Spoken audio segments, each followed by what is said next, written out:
Bismillahirrahmanirrahim. Assalamu alaikum. My name is Hassan and today we are going to enable ZipArchive in cPanel. Before starting work, it's my request. Please subscribe my channel. Thank you. Now back to our work.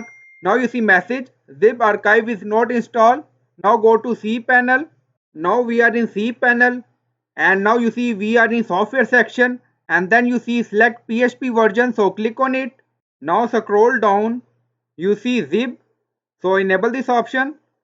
Now you see message success module zip saved.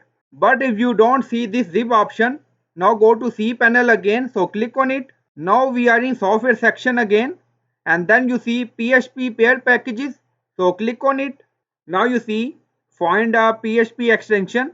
So write here PHP and then click on go. Now scroll down you see PHP archive. So click on install now to enable zip option. So after installation of this PHP archive package, then zip option show. Now go to website and check. Now refresh the page. Now you see zip archive enable. So I hope you like this video. Please like, comment, share, subscribe. Thank you for watching.